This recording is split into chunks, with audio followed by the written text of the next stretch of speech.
in exactly a week from today, persons who will be performing some national duties on election day will have the opportunity to vote early, so they will have a free hand to work on December 7th. Now, that's how close we are to the 2024 presidential and parliamentary elections.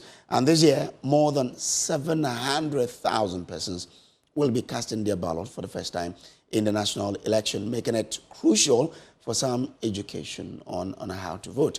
Even those who have experience in voting will realize that they lacked plenty of information on voting. So between now and election day, we will help you and ourselves master the art of voting.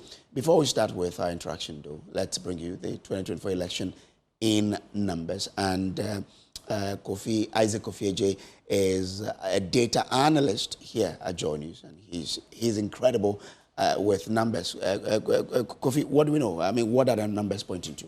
Well, I mean, just like you put it, I mean, more than 700,000 newly registered voters or first-time voters will be voting this year. And this year, for instance, the EC has increased the number of polling stations to somewhere almost 41,000 polling stations across the length and breadth of the country.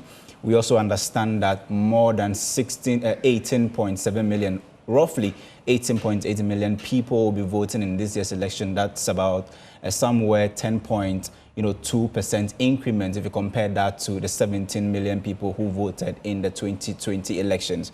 If you are looking at the regions with the highest number of registered voters, definitely the Ashanti region and the Greater Accra region all have registered voters more than 3 million people. If you add the two of them, we are getting close to more than 7 million, or roughly above 7 million voters. Northern region is also one that you need to watch.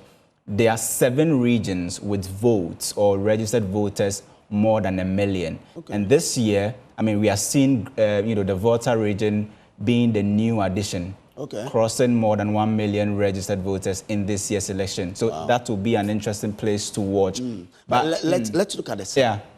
I mean, we know of Greater Accra. Yeah. We know of Ashanti region. Ashanti region. You've mentioned Northern. You've mentioned Volta. Yeah. It means we have 3 others that we don't know. There's Western. There's Western region, there's Central region, there's Eastern region. All of this making up the 7, regions with more than 1 million, registered. In terms of those who are more than 3 million voters, just now the Greater Accra region and the Ashanti region, both of them, they hold a significant component of the 17.8 million people who will be going to cast their ballot on December 7th. But an interesting statistic is that if you also look at other interesting data in terms of the vote share, definitely these numbers that we've gone through tells you that then the Greater Accra region, in terms of the national vote share, they hold the highest. So in every election, if you do the math, the Greater Accra region holds about 20% of all the vote that is cast. So Greater Accra region winning that place is very, very important. It's very critical. And even if you lose it, you need to make sure that you lose by a very small margin. Exactly. It's one of the reasons why the MPP actually lost it in 2020, but they were still able to win the elections. Why? Because they were able to, harvest votes from the northern side of the country. We'll talk about that one as well. But in terms of the vote share, Greater Accra is the number 1, followed by the Ashanti region, 17.8% of the national vote share. Then there is Eastern region. So you can see that I've mentioned 3 regions, and these 3 regions in the last election, Greater Accra was won by the NDC.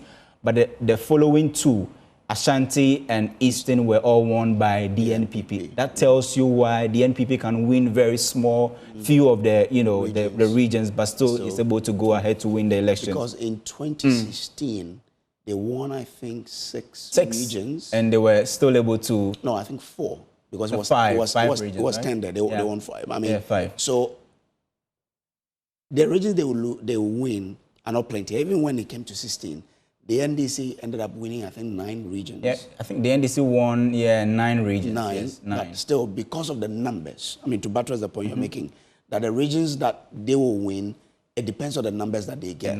So if you're able to win Ashanti, Eastern, Central is also crucial. Central, very crucial. Very, very crucial. In fact, Central region holds 8.8% of the national votes in every election. The Northern region, which we'll come to, but winning Central region, in fact, winning the 3 swing regions. Now there's a new kid on the block when it comes to a swing region. So if you are watching us, there's a new region which is a swing region. It's in the northern region, which is the northeast region. The northeast region becomes a swing region.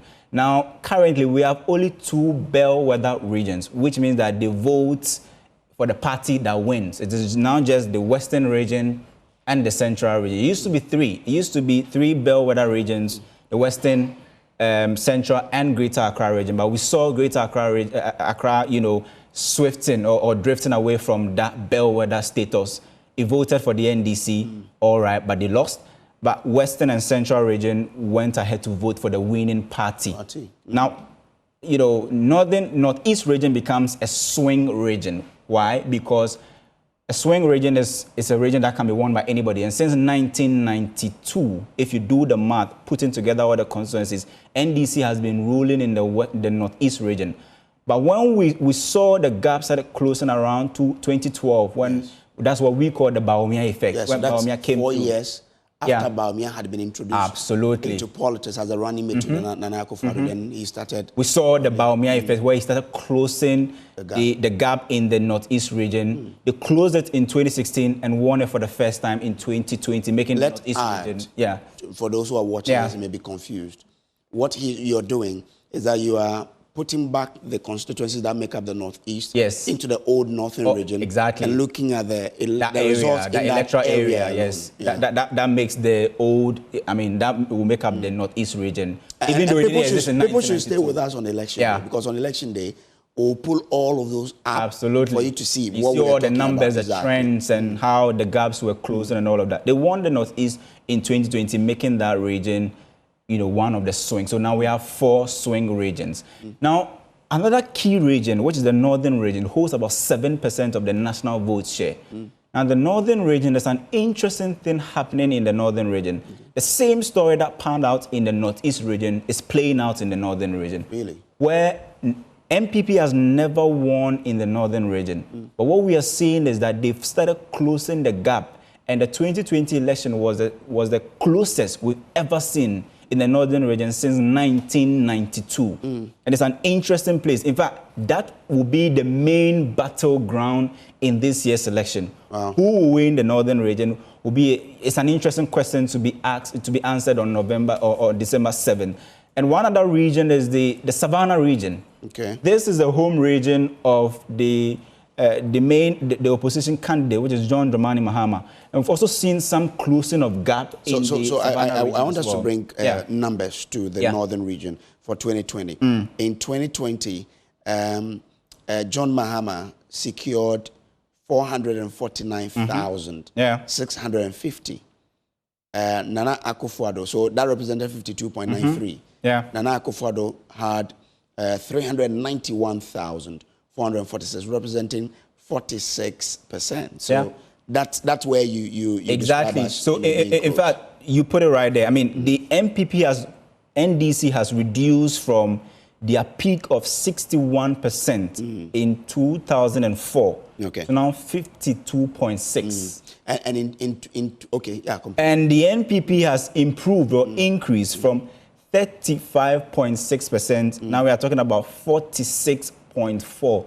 That's a significant, improvement in from 2004 to 2020, closing the gap between the MPP and the NDC in the northern region. The same story panned out in the northeast region. In fact, in the northeast region, it didn't just happen. The gap started closing. It was a gap of 75 for the NDC in 1996 to 12 for the MPP in 1996. We saw the gap closing somewhere in 2008 when Baumia was introduced, 2012, 2016, and they finally won it in 2020. In 2016, it was the closest. The closest, 49.4 for the MPP. In fact, they won it in 2016, although that region was not existing. But if you put together all the votes in 2016, and we were treating Northeast as a region then in 2016, MPP actually won. That's where you say it has been turned to the other side. Exactly. So you see blue and green. It had been turned from green to blue. Yes, so that makes it a swing now. It's a swing region at the moment. If you look at the 2016, it was 41.3% for the MPP. Yeah.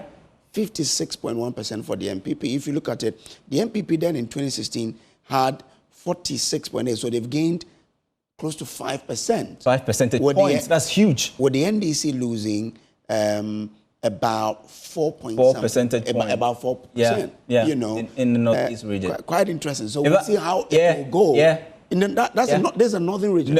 There's a northern, the northern region. Yes, exactly. So it will be interesting to see how the 2020 will go, the 2024 in will fact, go. There's an interesting data that we are working on, and maybe tomorrow we'll review the what we've discovered.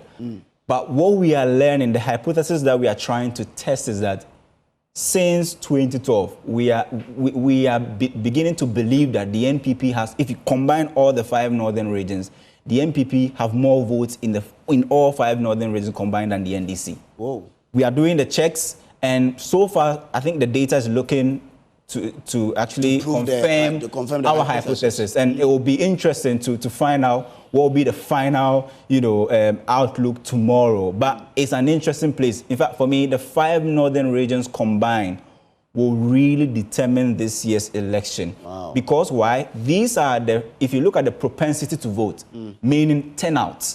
In fact, if you take away, somewhere around the Bono regions, the 5 northern regions have the highest propensity to vote.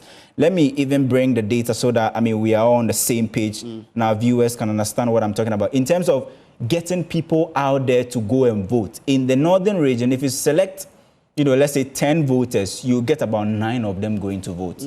Northern region itself has the highest propensity. Yes, so 88.6 out of 100. So it means that 9. So if you select 10 registered voters and you ask them to go and vote, you get 9 of them voting. If you select 100, that's 90. 90.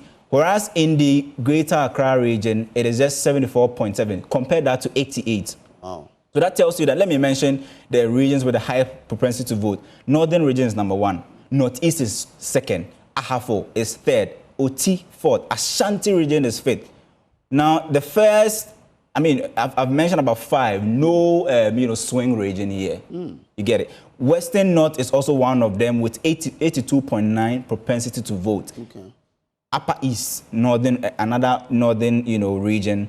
Upper West, another one. Then there's Bono, Savannah, another one. Volta region, Bono East, Eastern region. Now you're talking about the swing regions. The traditional swing regions are the last 3, which is they have, in terms of the 3 with the least propensity to vote, it's actually in the 3 swing regions. Central region, Greater Accra, and Western. It means that getting people to vote in Greater Accra, Central region, and Western region is far, far difficult than getting people to vote in the northern region. Wow. And even in the Ashanti region. That's interesting. Yeah. That's why I hear, the governing party say, we want to get our people to come out and vote. Exactly. So this year's election is about getting people to go and vote. It's about propensity to vote. The more you get people out there to go and vote, the likelihood you are able to possibly close gaps. This year's election is all about gap closing. But it's not about winning a certain number of regions. It's about closing gaps. The gaps. If you're able to close gaps, especially for the NDC, if they're able to still go ahead and still continue the momentum of 26.6% of the Ashanti region vote, increase to about 30%, that will indicate that the NDC will be on a very good trajectory, win Greater Accra by somewhere maybe 54%. It's a good indication that they will likely win. But definitely, because of the trajectory of the NDC to 50% plus 1, if they will have to win this year's election, then they must win all 3, swing regions. But it's interesting to see what the Baumia effect has done up north. Yeah. Now he's the main man. Will that continue? Absolutely. Again, remember that these are the 2 main contenders. We are saying main because we have other candidates as well. Yeah. And you have to applaud Alan Chamanting and someone like the guy, Cheddar. For the way they are moving their campaigns. People are buying into them. But you look at the 2 leading candidates, Baumia and Mahama. These are 2 people from the same part, the same part of the country. And these are areas where from the start, data, we say Baumia is making some improvement there. Will it continue now when they are the two people coming face to face? For me, I think this year another layer has been added that will definitely or possibly put Baumia in a good trajectory, and that layer is the Muslim votes, the Muslim voters. In the American election, you definitely would have to look at different blocks and how they vote. It's very, very important. If you lose sight of that, you can easily lose an election.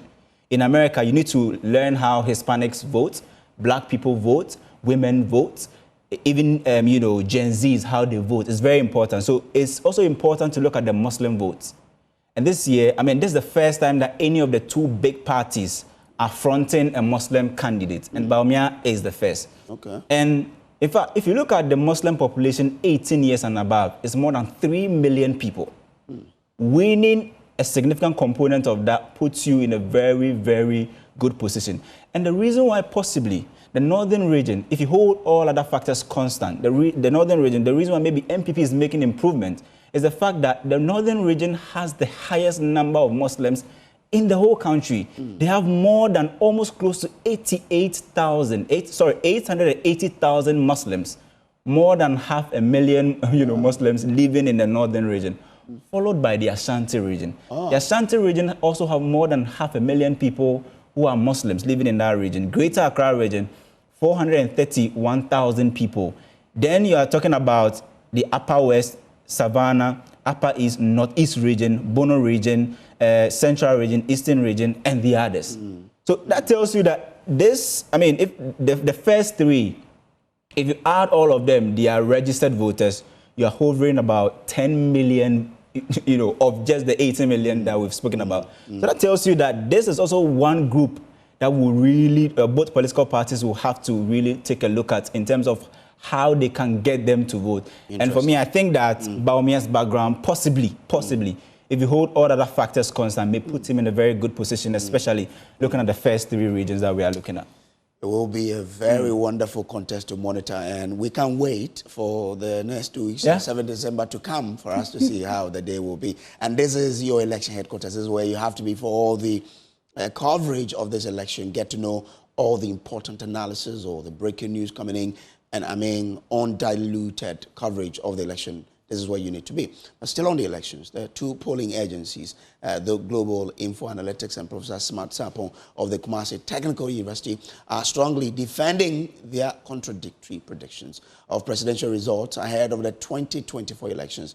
Dr. Smart Sapon, who is the Director of Research and Innovation at Kumasi Technical University, is predicting a 49.1% lead for the flag bearer of the New Patriotic Party and 45.8% respectively for John Dramani Mahama of the National Democratic Congress, pushing the elections into a possible runoff. The Global Info Analytics, on the other hand, is predicting 51.9% for John Mahama and 40.5% for Dr. Mahamudu Baumia, respectively. Professor Smart Sapon, in an interview on the AM show with my colleague Benjamin Akapo, said his methodology leaves a slim margin of error, insisting on the credibility of his survey results.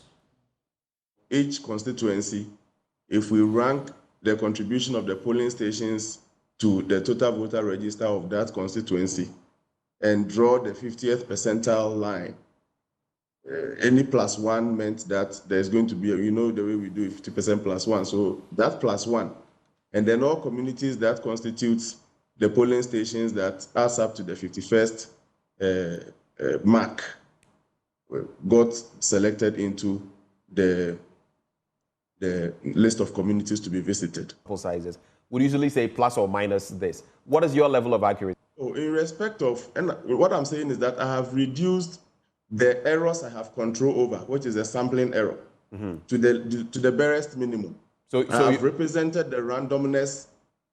I represented the randomness across all subsamples of the population, and even up to the point of the respondent's point. Okay, so to make a point, your level of error is negligible. Is that what you're saying? Extremely. Negligible. So close to zero. That's the level of error. Close to zero. Absolutely. It is not zero, but I like the way you put it, close to zero. So that's Professor Smart Sapon there. Now, Musa Danko of the Global Info Analytics is also defending his survey result, insisting the elections would not lead to a runoff. The field polls, when we deploy face-to-face, we do believe that there's not much difference between them overall. So in Ashanti region, we went back there, we saw John Mahama on 29% in Ashanti region. On what percent? 29%. 29%. All right. But the average telephone poll, he was on 27%. So about 2% higher in the field than in the telephone poll. And Dr. Mahmoud Bawumia was on 68% in Ashanti region, whereas in the field, it was roughly around 65%. So the differences between the field survey and phone field survey and phone survey, it's not material when you take into account the margin of error. So we are quite happy with what we are getting from these areas as far as the polling is concerned. Right. On Friday, we're going to come up with our predictions of what the numbers will be. But from our side, there will not be runoff. From your side? Because I remember in June, thereabouts, this question came up. Still, as of now, there's not going to be a runoff? No runoff, no. Okay, all right. Well, CDD fellow Dr. John Osai Kwapong believes that two-survey research should serve as a guide to measure the temperature of the electorate and inform strategy by the political actors. Again, it's whenever I read, these polls, I read them as what are the signals that they are sending to us, the end users, in terms of what they found in, trying to gauge the temperature or trying to check the pulse of the voters. Given the methodological approaches of the work that they're doing, does it help me understand the results that they are getting, and what do I make of the results? So, for example, if you look at the trends from Mr. Musa Dankwa's polls over, I think since 2022, even before the parties chose their flag bearers, you do see certain trends. You'd see places where the candidates have either lost some grounds, made up some grounds, things like that. If you compare Prof's baseline that came out, I believe it was sometime in June, to this one, again, you see, for example, for me, the biggest change that I see there is the number of undecided voters that have gone down. So it's a question of, for me, what are the strongest signals that are coming out from the work of these two gentlemen, and what do you make of it in terms of the implications for the elections? And if you were a candidate or a party, what does it say to you in terms of your strategy?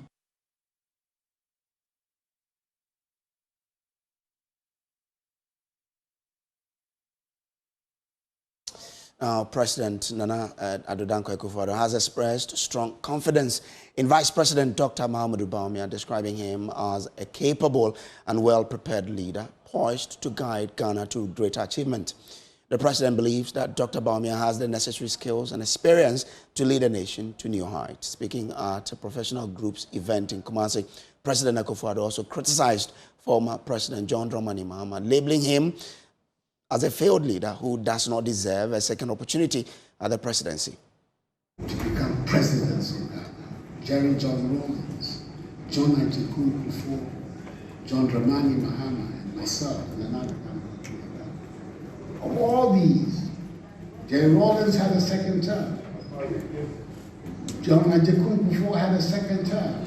Nana Dankwa before had a second term. The only one who was not given the second term is John Dramani Mahama. There's a reason for it. Was it the Jumano and so Ghana for any and Uti Yaman and the Then also Professor Baby, no better. What is he coming to do? 24-hour economy. You couldn't keep the lights on for 12 hours a day here, Doomsday time, when you were president. And you're coming to give us a 24-hour economy. How are you going to do that? You couldn't keep the lights on for 12 hours a day in Ghana when you were president. But today you're coming to give us a 24-hour economy. Please, don't let anybody be confused by these things. Young Pet Upia,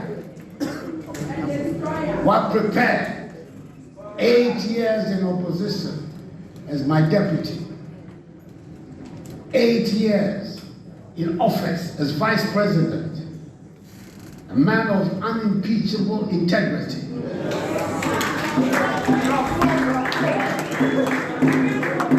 16 years I've been operating until me who so back home.